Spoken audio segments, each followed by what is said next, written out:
안녕하십니까. 안중근 목사입니다. 오늘은 복음이란 무엇인가 8번째 시간입니다.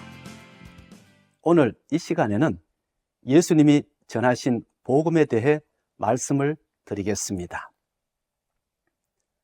전편에서 말씀드린 대로 예수님 당시의 유대인들은 메시아 사상과 묵시 사상에 젖어 있었습니다.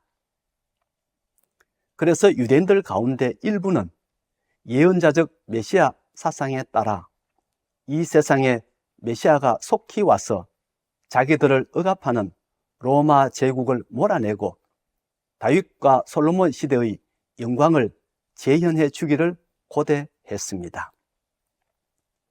그런가 하면 또 다른 일부 유대인들은 묵시문학적 인자 사상에 따라 인자가 속히 와서 이 세상의 악을 심판하고 구원받은 하나님의 백성을 속히 새하늘과 새 땅에 들어가게 해주기를 소망했습니다. 그러던 차에 예수님이 오셨습니다.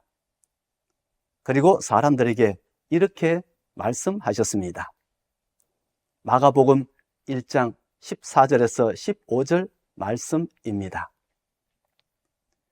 요한이 잡힌 후 예수께서 갈릴리에 오셔서 하나님의 복음을 전파하여 이르시되 때가 찼고 하나님의 나라가 가까이 왔으니 회개하고 복음을 믿으라 하시더라.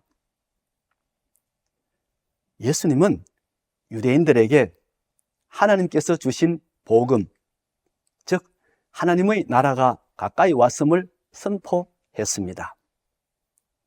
이 말씀은 두 가지 해석이 가능합니다. 하나는 구약의 예언자적 메시아 사상에 따라 이 세상에 재건될 다윗의 왕국이 가까이 왔다는 뜻으로 해석할 수 있습니다. 왜냐하면 마태복음이 예수님을 다윗의 자손으로 기록하고 있기 때문입니다. 다른 하나는 묵시문학적 인자 사상에 따라 이 세상의 역사가 끝난 후에 시작되는 영원한 나라가 가까이 왔다는 뜻으로 해석할 수도 있습니다. 그 이유는 예수님이 자신을 가리켜 인자라고 말씀하셨기 때문입니다. 그래서 메시아 대망 사상 가운데 살았던 유대인들이나 묵시문학적 비전 가운데 살았던 유대인들이나 모두 예수님의 말씀이 복음으로 들렸습니다. 드디어 하나님께서 한많은 이 세상의 역사를 끝내시고 새로운 세상을 만드실 것이라는 기대감에 사로잡혔습니다. 특히 메시아 대망 사상에 사로잡혀 있던 유대인들의 입장에서 보면 예수님이야말로 자기들이 기다리던 바로 그 메시아일 수 있다는 기대감으로 인해 그들의 가슴은 터질 것만 같았습니다. 그런데 문제는 예수님이 유대인들에게 하나님의 나라가 가까이 왔다고 말씀하시면서 동시에 하나님의 나라가 이미 임하였다는 말씀도 하셨다는 점입니다. 마태복음 12장 28절 말씀입니다. 그러나 내가 하나님의 성령을 힘입어 귀신을 쫓아내는 것이면 하나님의 나라가 이미 너희에게 임하였느니라. 여러분, 예수님이 이 땅에서 복음을 전하실 때 귀신을 쫓아낸 적이 있습니까? 없습니까? 있습니다. 마가복음 1장에 보면 예수님이 안식일에 회당에 가서 예배를 드리실 때 귀신 들린 사람이 그 예수님을 보고 이렇게 소리 질렀다고 합니다. 나사렛 예수여, 우리가 당신과 무슨 상관이 있나이까? 우리를 멸하러 왔나이까? 나는 당신이 누구인 줄 아노니 하나님의 거룩한 자니이다. 예수님이 그 소리를 들으시고 민망해서 그 귀신에게 이렇게 말씀하셨습니다. 잠잠하고 그 사람에게서 나오라. 그러자 귀신이 소리를 지르며 나왔습니다. 그렇다면 하나님의 나라가 이 세상에 이미 도래하였습니까? 아니면 아직 도래하지 않았습니까? 이미 도래하였습니다. 이 세상 안에 이미 하나님의 나라가 들어와 있습니다. 그러나 예수님 당시 유대인들의 눈에는 그런 나라가 도무지 보이지 않았습니다. 로마 제국의 압제는 여전했고 고통과 슬픔은 여전했습니다. 이 세상에 종말이 오기는커녕 악의 세력은 더 날뛰었고 귀신의 역사는 갈수록 더 심했습니다. 도무지 인자가 왔다거나 메시아가 왔다는 말이 실감나지 않았습니다. 그래서 시간이 지날수록 예수님의 정체성에 의문을 품고 회의에 빠지는 사람들이 생겨나기 시작했습니다. 왜 이런 현상이 발생하게 된 것일까요? 그 이유는 간단합니다. 유대인들이 예수님의 말씀을 오해하였기 때문입니다. 예수님의 말씀이 무슨 뜻인지 알지 못했기 때문입니다. 그렇다면 유대인들이 오해한 것이 무엇입니까? 시간적 개념입니다. 이것은 하나님의 나라를 이해하는데 매우 중요한 개념이니까 잘 들어보시기 바랍니다.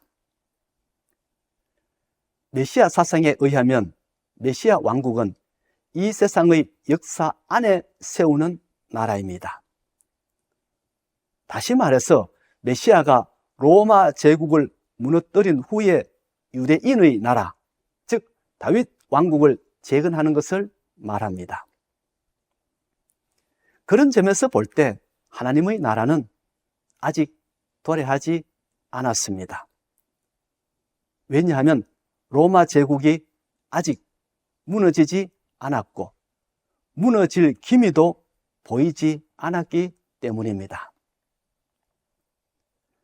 반면에 묵시문학에서 말하는 하나님의 나라는 이 세상 안에 세워지는 나라가 아니라 이 세상 밖에 세워지는 나라입니다.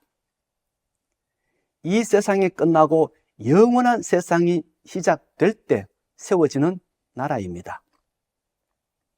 그런데 자기들이 살아가는 이 세상을 보면 아무리 눈을 닫고 보아도 영원한 세상이 오지 않았습니다. 옛날 세상 그대로였습니다. 예수님이 오셔서 귀신을 쫓아내시고 신기한 능력을 행하셨지만 이 세상 안에는 여전히 사망과 아픔과 눈물이 있었고 마귀 사탄의 역사가 있었습니다. 그럼에도 불구하고 예수님은 하나님의 나라가 이미 도래하였다고 하였으니 예언자적 종말론에 따른 메시아 왕국을 대망했던 사람들이나 묵시문학적 비전에 따라 새 하늘과 새 땅을 기다렸던 사람들 모두 그 말씀을 이해할 수 없었습니다. 여러분은 예수님의 이 말씀을 이해할 수 있습니까? 이 세상 속에 다윗의 왕국이 재건되었고 물질 세상 속에 영적 세상이 들어와 있다는 이 말씀을 이해할 수 있습니까? 여기에서 우리가 착각하지 말아야 할 것이 하나 있습니다. 그것은 하나님께서 다윗에게 약속하신 나라도 영원한 나라였다는 점입니다. 시간 속에서 흥망성쇠를 거듭하는 나라가 아니라 묵시문학에서 말하는 영원한 나라였다는 점입니다. 그런데 예수님은 그런 나라가 이미 도래하였다고 합니다. 어떻게 그럴 수 있습니까? 우리가 예수님의 이 말씀을 이해하려면 에덴 동산에 살았던 아담과 하와를 보면 됩니다. 타락 이전의 아담과 하와는 비록 물질 세상 가운데 살았지만 영적으로는 하나님의 통치를 받고 있었습니다. 하나님의 백성으로 살았습니다. 마찬가지로 예수님이 전한 하나님 나라의 복음을 듣고 그 나라의 백성이 된 사람들도 몸은 비록 이 세상에 살지만 영적으로는 하나님의 통치를 받는 하나님의 백성이 될 수 있다는 말씀입니다. 그래서 하나님께서 주시는 은혜와 사랑을 누리며 살아갈 수 있게 되었다는 말씀입니다. 예수님은 이 세상 속에 하나님의 나라가 이미 도래하였다는 것을 가르쳐 주시기 위해 대제사장들과 백성의 장로들에게 이렇게 말씀하셨습니다. 내가 진실로 너희에게 이르노니 세리들과 창녀들이 너희보다 먼저 하나님의 나라에 들어가리라. 여기에서 들어가리라는 말을 헬라어 원문으로 보면 시제가 현재형으로 되어 있습니다. 지금 하나님의 나라에 들어가고 있다는 말씀입니다. 요한복음에서는 이것을 영생으로 표현했습니다. 그래서 영생을 얻는 것도 현재형으로 되어 있습니다. 요한복음 5장 24절 말씀입니다. 내가 진실로 진실로 너희에게 이르노니 내 말을 듣고 또 나 보내신 이를 믿는 자는 영생을 얻었고 심판에 이르지 아니하나니 사망에서 생명으로 옮겼느니라. 여기에서 영생을 얻었고 라는 말을 헬라어 원문으로 보면 시제가 현재형으로 되어 있습니다. 마태복음과 똑같습니다. 여러분, 예수님이 전하신 복음은 하나님의 나라가 이미 이 세상 안에 들어와 있으니 속히 들어와서 그 나라의 백성이 되라는 것이었습니다. 그렇게 하면 하나님께서는 우리의 아버지가 되어주시고 우리에게 필요한 모든 것을 공급해 주실 것이라고 합니다.